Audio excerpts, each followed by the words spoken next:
Motor car association जे सॾ ते बदमनी ख़िलाफ़ एसएसपी ऑफिस अॻियां एहतजाज कयो वियो। एहतजाज कंदड़ एसोसिएशन जे अॻवाननि मंज़ूर अहमद जलबाणी, शबीर अहमद, मुनीर अहमद, राजेश कुमार, रहीम बख्श चांडियो जो चवणु हो त मीरपुर माथिलो में बदमनी उरूज ते पहुची वई आहे। पुलिस बदमनी खे रोकण में नाकाम थी वई आहे।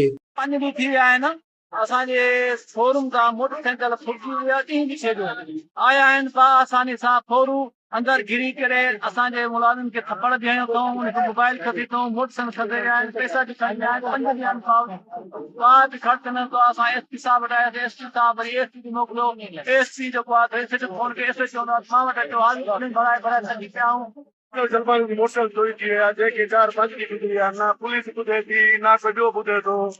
असां कारोबारी जेको सॼा सिस्टम ख़राब थियो पियो आहे। ना कोई पुलिस चवंदी आहे असांखे ॿ रुपया ॾियो, भतो सां घसि कंदासीं न कंदासीं। हाणे असां वञूं त काॾे वञूं? पुलिस आवाम जे तहफ़ुज़ लाइ करे ई कोन थी, चवंदी आहे तव्हां पाण करो, पंहिंजी हिमत पाण मारो। हाणे हिमत पंहिंजी केतिरे थी मारो? हाणे विढ़दा मरदा पुलिस ॿधींदी असांखे, तव्हां विढ़िया छो?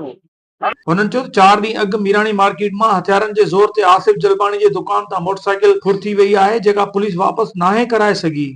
संदन चवणो त असां कारोबारी माण्हू गैर महफ़ूज़ बणियल आहियूं। ॾींहं ॾिठे जो हथियारनि जे ज़ोर ते फोरू शोरूम अंदर दाख़िल थी मोटरसाइकिल काहे विया।